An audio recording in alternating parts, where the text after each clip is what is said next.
பட்டை வாங்கி 5000 பட்டுப்பூச்சிகளை சாகடித்து அதன் மூலமாக சம்பாதித்த காசையெல்லாம் வீணடிக்கிறார்கள் என்று இயற்கையோடு நீங்கள் போராடி கொண்டிருக்கிறீர்கள். தனது காதலனுக்கு பட்டு பரிசளிக்க பட்டாம்பூச்சி ஆசைப்பட்டதாம். அவசரப்பட்ட காதலியோ தனது காதலனை சுடு தண்ணீரில் போட்டுவிட்டு பட்டு நூலை உருவி கொண்டதான். இன்று அதுதான் நடந்து கொண்டிருக்கிறது. மட்டுமொன்று சொன்னீர்கள், நானோ காதலித்தேன் இயற்கையை, ஆனால் மாணவர்கள் காதல் என்று கூறாதீர்கள் என்று கூறினீர்கள். மாணவர்கள் காதலித்தால் என்ன ஆவார்கள் என்பதை நயமாக உங்களுடைய பேச்சின் மூலமாக எடுத்துரைத்தீர்கள். நானோ காதலித்தேன் நியாயமாய், ஆனாய் நீயோ என் மீது ஆனாய் பாரமாய்.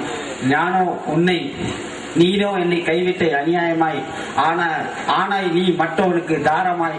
நான் இன்று குழந்தையில் பேருந்து நிலையத்தில் உட்கார்ந்திருக்கிறேன், ஒரு தூரமாய் என்று ஆகிவிடார்கள் என்று நயமாக எடுத்துக்கிறீர்கள். உங்களுடைய பேச்சின் மூலமாக நிச்சயமாக அனைவருடைய உள்ளத்திலும் ஒரு ஆள் வேர் பதிந்து உள்ளது. யாருக்கும் இடம் கொடுக்காத இந்த வேர், யாருக்குமே இடம் கொடுக்காத பாறை மரத்தின் வேருக்கு இடம் கொடுக்கும். ஐயா, எதுக்கும் உருக்கி கூட இடம் கொடுக்காத பாறை மரத்தின் வேருக்கு இடம் கொடுக்கும். அதை போல ஒரு பேச்சு இந்த மாணவர்கள்.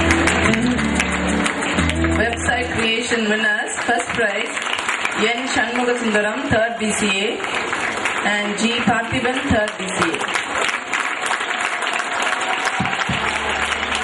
மாநில அளவிலே நடந்த கருத்தரங்கிலே வெற்றி பெற்ற மாணவர்கள் பரிசு பெற்றுக் கொண்டிருக்கிறார்கள்.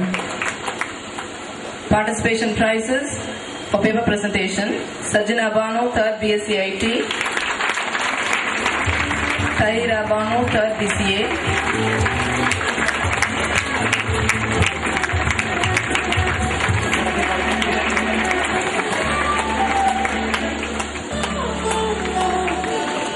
R. Sangeeta, 3rd BSc CS; and Nargis Banu, 2nd BCA. Techno-Feast has conducted various programs, competitions. May I request our Chief Guest, Professor Kandasamy, to give away the prizes. Paper presentation, Nasima